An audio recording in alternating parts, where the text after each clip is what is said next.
네. 자, 여러분, 그럼 질문 하나 하면서 시작하겠습니다. 지금 자유로우십니까? 아, 진짜요? 네. 예배 드리는 거, 신앙생활 하는 거, 믿음 생활 하는 일, 여러분들에게 자유로운 마음이 듭니까? 아니면 조금 더 갑갑한 마음, 답답한 마음처럼 느껴지십니까? 꼭 대답하실 필요는 없고요. 마음속에서 둘 중 어느 쪽에 더 가까울까 한번 생각해 보시면 좋겠습니다. 신앙은, 믿음 생활은 나에게 있어 족쇄와 같은지 아니면 자유와 같은지 한번 마음속으로 생각해 보시고요. 그 한 가지 그림을 보면서 오늘 말씀을 시작하고자 합니다. 그림을 띄워주시겠어요? 네. 그림 속에 이 사람은요, 잘 보시면 어디에 지금 올라가 있어요. 되게 높은 기둥 위에 올라가 있는데요. 이 사람은 교회사에서 유명한 한 수도사입니다. 이 사람의 이름은 기둥성자 시므온이라고 합니다. 기둥성자, 네, 말 그대로 기둥에 올라가 있는 성자이죠. 이 사람은 왜 이렇게 기둥 위로 올라가게 됐을까요?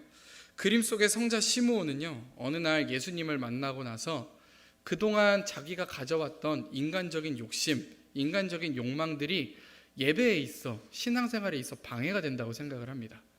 그리고는 철저한 금욕만이, 철저하게 금욕하고 나의 욕구를 죽이는 것만이 신앙의 정수라고 생각을 합니다. 그래서 철저한 금욕 생활을 시작하는데요, 열흘 금식은 기본이고 40일 금식까지도 여러 번 하면서 몸이 망가지게 됩니다. 그런데도요, 만족하지 않습니다. 어떤 때는 산속 깊숙한 곳까지 가서 쇠줄로 자기 발을 묶어버립니다. 그럼 어떻게 될까요? 밤에는 산짐승이 나오고 춥고 배고프고 얼마나 위험한데, 그럼에도 불구하고 그 속에서 철저히 하나님 앞에 매달리는 훈련을 합니다. 그런데도 그는 이것으로도 불충분하다고 생각해서 어느 날은 자신의 남은 여생을 전부 한 기둥 위에 올라가서 보내겠다, 그렇게 결심을 합니다. 처음에는 훈련을 하느라고 땅속에 묻혀서 목만 이렇게 내놓고 생활을 합니다. 그러면서 사람들이 주는 밥 먹고 견디는 생활을 합니다.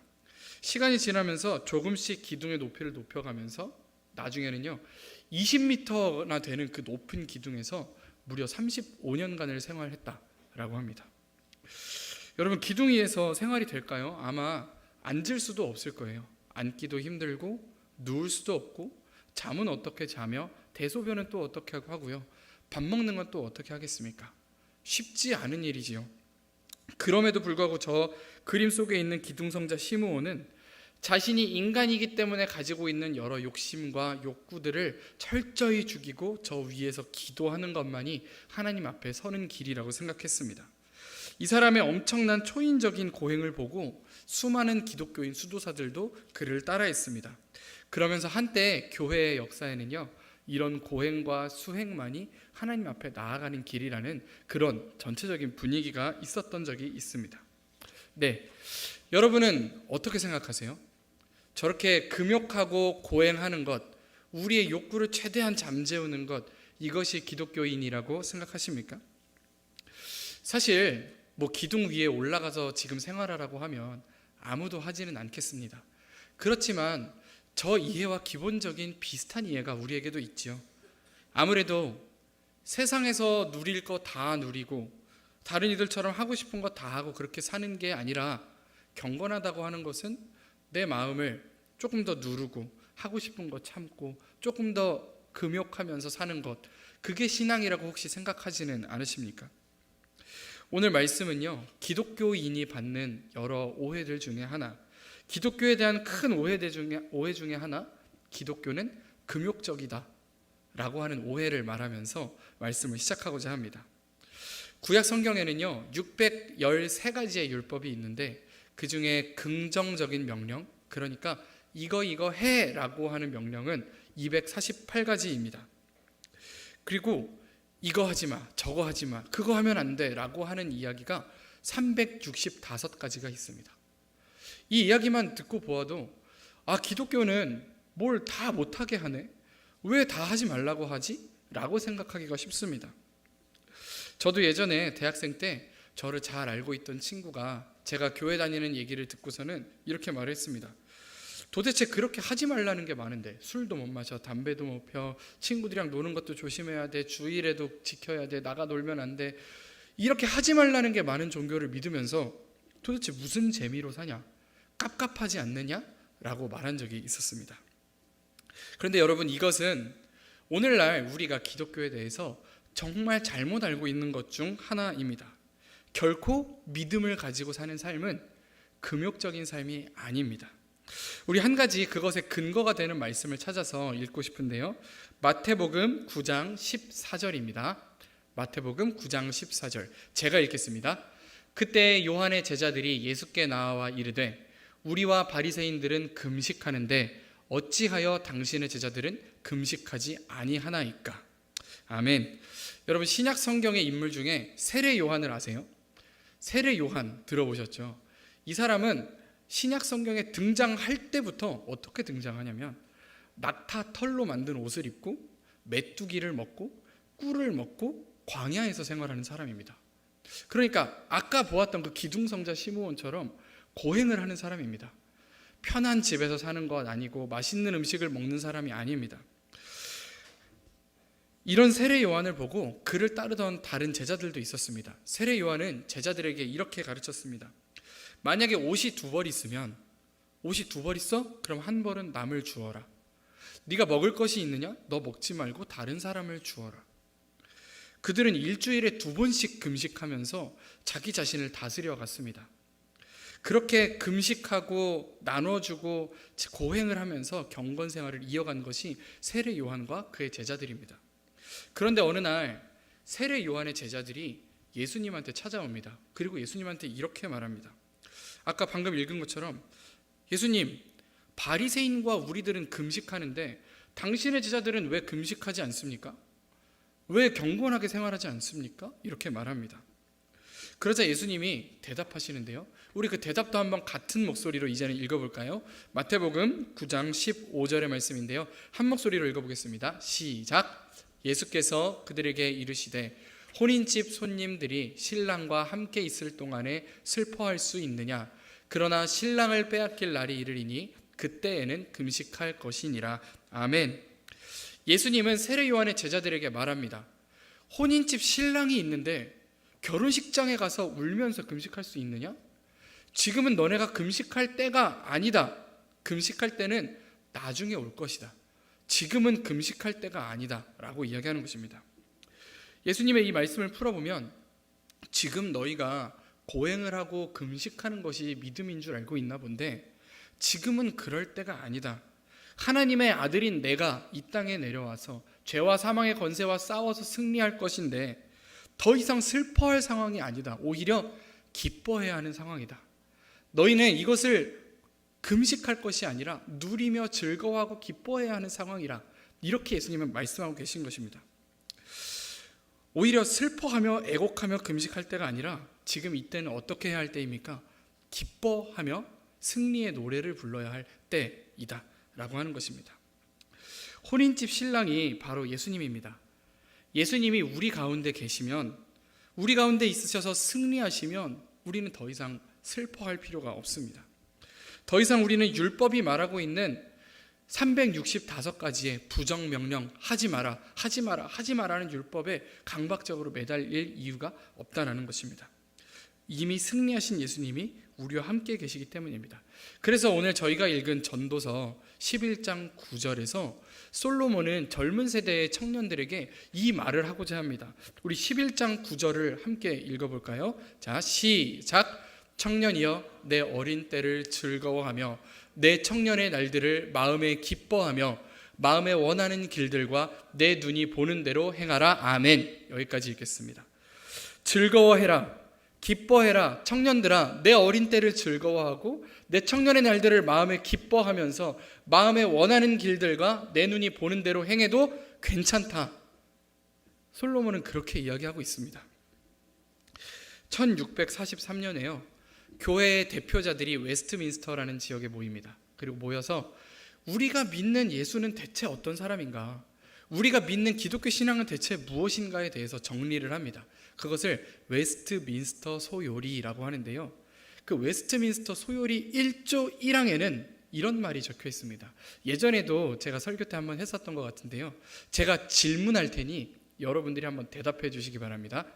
웨스트민스터 제1조 1항 사람의 제1되는 목적이 무엇입니까?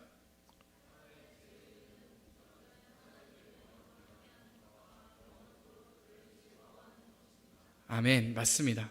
사람의 제1되는 목적은 하나님을 영화롭게 하고 그를 어떻게 합니까? 즐거워한다라는 것입니다. 그렇습니다.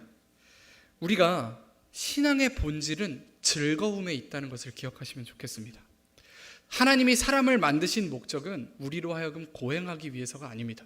우리로 하여금 어려움을 감당하라고, 우리로 하여금 예수님이 졌던 그 무거운 십자가를 지고 고통받으라고 사람을 만드신 게 아니라는 것입니다. 하나님이 사람을 만드신 이유는 누려라, 즐거워해라, 기뻐해라 라고 하는 것입니다. 그것을 우리는 다른 말로 찬양이라고 합니다. 교회에 나와서 우리가 아까처럼 목소리 높여 노래하고 기뻐하면서 찬양하기도 하지요. 그렇지만 일상의 삶 가운데에서 우리가 나에게 주어진 삶을 즐거워하고 누리면서 이 기쁜 날 허락하신 하나님께 감사하는 것, 그것도 역시 찬양인 줄 믿으시기 바랍니다. 그러니 여러분, 먹고 싶은 거 먹어도 됩니다. 가고 싶은 곳 가셔도 됩니다. 하나님은 우리가 삶을 즐거워하고 누리길 바라십니다. 벚꽃이 이쁘게 폈으면 벚꽃 보러 가도 되고요.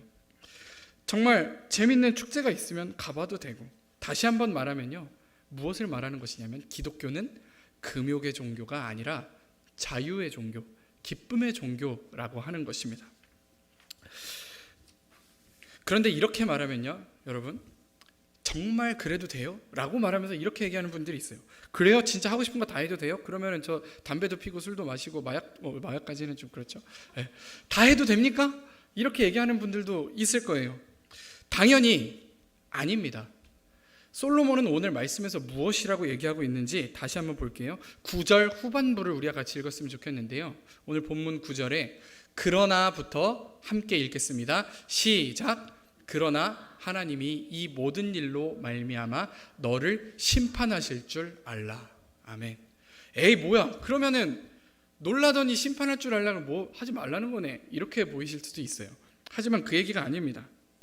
어떤 성경 역본에서는요, 실제로 약간 헷갈리게 말하기도 해요. 저희가 오늘 보는 개역개정에서는 너의 눈이 보는 길대로 행하라 라고 말하고 있지만, 어떤 성경 역본에서는 행하지 말라 이렇게 번역을 합니다. 아니, 정반대되는 해석을 하면 어떻게 받아들여야 할까요? 이게 어느 정도 비슷해야 하는데 정반대 해석을 해버리니까 무슨 말인지 우리가 알기가 힘듭니다. 하지만 굳이 이 역본의 혼란까지 가지 않더라도 우리가 신앙생활을 대할 때 겪는 혼란이 바로 이것입니다. 하나님이 주신 삶을 누려도 되나? 아니, 누리지 말라는 건가? 누리라는 건가? 어떤 게 맞는 거야? 하는 생각을 우리가 하게 됩니다.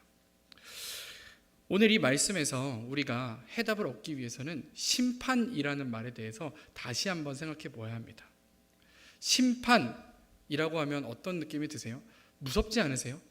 심판대 앞에 가면 우리의 잘못을 낱낱이 적으셔서 우리에게 처벌, 너는 무슨 형 처벌할 것만 같지만, 사실은 이 심판이라고 하는 말은요, 결산이라는 말과도 비슷합니다. 아마 직장 생활 하시는 분은 더 잘 아실 거예요. 뭐 반기별 결산을 하기도 하고 분기 결산을 하기도 합니다. 일정 시간 동안 우리가 잘한 것은 무엇이고 잘 못한 것은 무엇인가를 말하는 것이 결산입니다. 하나님의 심판은 반드시 우리의 잘못을 꼬집어서 벌하는 것이 아니라 우리가 잘했을 때는 그것을 잘했다고 이야기하고, 잘못한 것이 있다면 잘못했다고 이야기하는 것이 하나님의 심판입니다. 그러니까 무슨 말입니까? 벌 받을까 봐 두려워하라는 게 아닙니다. 너네 하나님의 심판이 있으니까 누리지 마, 이런 이야기가 아니라 우리의 자유에는 어떤 기준이 있다는 말입니다. 하나님께서 세워놓으신 자유에 대한 어떤 규칙이 있다는 이야기입니다. 우리가 기쁘고 즐겁게 살아도 되지만 마지막 때에 우리의 믿음 생활을 가지고 결산할 날이 있다. 그 결산의 기준은 하나님이시다라는 것을 말하고 있는 것입니다. 이것은 다시 말해서 우리가 삶을 즐거워하고 누리는 데 있어서도 어떤 기준이 있어야 함을 말하고 있습니다. 예전에도 한번 설교 때 들었던 예시인데요. 아이들이 넓은 마당에서 자유롭게 놀 수 있는데 거기에 네모칸을 그리고 거기에 몇 가지 선을 그리고 그 안에서 노는 것을 보신 적이 있을 거예요. 그 아이들을 보면서 이것을 깨닫게 됩니다. 아, 진정한 자유란 규칙을 스스로 정할 수 있는 것이다 라고 하는 것입니다. 생각해 보세요. 그 넓은 마당에서 선 없이 그냥 각자 최대한 멀리 떨어져서 놀자 하면 그게 재밌을까요? 예를 들어서 숨바꼭질을 하는데 그냥 어떤 사람은 자기만 아는 비밀 공간에 들어가서 절대 나오지 않는다고 하면 그게 재밌을까요? 그러니까 우리가 어린 시절에 반칙이라는 걸 만들잖아요. 규칙을 우리가 정하고 그 안에서 누리며 노는 것, 규칙을 내 손으로 정하는 것, 그것이 바로 진정한 자유입니다. 하나님이 우리에게 자유의지를 주신 것은 오늘 우리가 그 자유의지를 가지고 하나님의 기준을 선택하길 바라시기 때문입니다. 만일 하나님께서 우리에게 절대로 넘을 수 없는 한계를 지정하셨다면 그건 그냥 기계에 불과하겠지요. 하지만 하나님은 우리에게 선택권을 주셨고 그 선택권으로 하나님의 규칙을, 하나님의 기준을 선택하라고 말씀하고 계십니다. 삶을 누리고 즐거워하되 하나님과 함께 결산할 날이 있다는 것을 늘 기억하면서 늘 하나님 안에서, 하나님의 기준 안에서 충분히 누리며 즐거워하는 그러한 삶을 살아가기를 소원합니다. 그러면 여러분, 이제 마지막 이야기인데요. 그러면 도대체 하나님이 우리에게 지정하신 자유의 규칙은 무엇일까요? 같이 따라해 주시겠어요? 첫째, 두려워하지 말라. 둘째, 죄를 멀리하라. 그렇습니다. 두려워하지 말라, 그리고 죄를 멀리하라. 이 말씀의 근거가 어디 있는지 다시 한번 우리 본문 10절의 말씀을 띄워주시겠어요? 본문 10절 우리 함께 읽도록 하겠습니다. 시작. 그런즉 근심이 내 마음에서 떠나게 하며 악이 내 몸에서 물러가게 하라. 아멘. 그렇습니다. 그런데 두려워하지 마라, 근심하지 마라 이렇게 이야기하면 늘 그런 생각이 듭니다. 그거를 내가 할 수 있나? 두려운 상황이 다가오는 것을 내가 물리칠 수가 있나? 감기 걸린 사람한테 아프지 마 라고 한다고 안 아플 수 있습니까? 그것은 온 것인데요. 근데 우리가 할 수 있는 게 있습니다. 그것은요, 찬바람을 멀리하고 약을 먹는 것입니다. 청년의 시절 제2의 사춘기라고 할 정도로 이 청년기에는 우리가 수많은 변화를 겪지요. 변화하는 삶의 국면마다 밀려드는 걱정과 두려움들, 그것은 우리의 힘으로 통제할 수 없습니다. 우리에게 다가오는 감기와 같은 것이죠. 그러나 우리가 할 수 있는 게 있습니다. 마치 약을 먹듯이 할 수 있는 게 있다면 그것은 하나님이 계시다는 것을 기억하는 것입니다. 우리의 삶을 지키고 인도하시는 하나님이 오늘 나와 함께 계시다라고 하는 것, 우리의 삶을 통틀어 이미 승리하신 하나님이 우리와 함께 계시다는 것을 기억하고 그 안에서 자유를 누리는 일, 그것이 우리가 할 수 있는 일입니다. 만일 우리의 삶이 놀이라면 하나님이 주시는 규칙은 단순합니다. 하나님이 주신 삶을 오늘 누리고 즐거워하십시오. 충분히 누리고 즐거워하되 다만 하나님이 우리와 함께 계심을 기억하십시오 라고 하는 간단한 규칙입니다. 12장 1절 상반절에는요, 지금 우리 본문 바로 다음 절에는 이런 말씀이 있는데요, 제가 먼저 이야기할 테니 여러분도 따라서 해주시겠어요? 너는 청년의 때에 너의 창조주를 기억하라. 같이 해보겠습니다. 시작. 너는 청년의 때에 너의 창조주를 기억하라. 아멘. 그렇습니다. 오늘날 우리가 믿고 있는 이 믿음은 우리에게 족쇄가 아닙니다. 멍해가 아닙니다. 우리를 더욱더 즐겁게 하고 자유 가운데서 세상을 누리게 하는 것입니다. 다만 한 가지 조건이 있습니다. 그것은 하나님이 우리와 함께 계시다는 것, 하나님의 기준이 우리에게 있다는 것을 기억하라는 것입니다. 그래서 오늘 솔로몬은 청년들에게 이렇게 말하고 있습니다. 너는 청년의 때에 창조주 하나님을 기억하라. 그리고 이 말씀의 가장 결론에는요, 이런 말이 있습니다. 우리 10절 말씀 다시 띄워주시겠어요? 네, 어릴 때와, 여기서부터 우리 같이 읽겠습니다. 시작. 어릴 때와 검은 머리의 시절이 다 헛되다. 네, 무슨 말을 하고 있는 거 하니 지금까지 저희가 오늘 나눈 이 모든 말씀을 한 이유가 여기 있는 것입니다. 솔로몬이 겪어보니까 이 청년의 때에 내가 했던 고민들, 내가 가지고 있었던 불안과 두려움들, 그 모든 것들이 다 헛되다 하는 거였습니다. 왜 헛되요? 하나님이 해결하실 수 있기 때문입니다. 하나님을 의지하지 않고 내가 홀로 했던 그 고민들과 두려움과 어려움들이 다 헛된 일이었다라고 하는 것입니다. 그러니 혼자 고민하지 말고, 혼자 힘들어하지 말고 하나님을 기억하라. 하나님이 우리와 함께 계시다라고 하는 말이 바로 오늘 이 전도서의 말씀을 통해서 솔로몬이 주고자 하는 말씀입니다. 사랑하는 여러분, 그렇습니다. 오늘 우리의 믿음 생활이 우리에게 있어서 족쇄가 되고 힘든 멍해가 되지 않기를 바랍니다. 하나님은 우리에게 자유를 주셨고 이 아름다운 날, 너무 좋은 이 날씨를 누릴 수 있는 그러한 권한을 우리에게 허락하여 주셨음을 기억하시기 바랍니다. 하나님이 우리를 지으신 목적은 삶을 누리고 하나님을 찬양하기 위해서입니다. 우리는 모두 다 그래서 예수님의 십자가를 기억하고 예수님의 십자가의 구원을 바라보면서 나아가야 하는 줄 오늘 우리가 믿는 여러분들 되시기를 바랍니다. 함께 기도하겠습니다. 오늘도 저희들에게 아름다운 날과 또 좋은 날씨를 허락하여 주신 하나님 감사드립니다. 이 만물에 하나님께서 으뜸이 되어주시고 이 모든 자연환경 가운데에 하나님이 드러남을 우리가 믿음으로 고백합니다. 하나님, 때때로 저희의 믿음 생활 가운데 스스로 채찍질하고 스스로 고행의 길을 선택하려고 할 때에 우리에게 자유를 주신 하나님을 기억하며 나아가는 우리들 되게 하여 주시옵소서. 어렵고 힘든 상황 가운데에서도 예수님이 이미 승리하셨음을 기억하며 얼마든지 하나님 앞에서 자유를 누리며 나아갈 수 있는 기쁨의 신앙생활하는 그리스도인들 될 수 있도록 저희 한 사람 한 사람 함께하여 주실 것을 믿습니다. 예수님의 이름으로 기도드립니다. 아멘.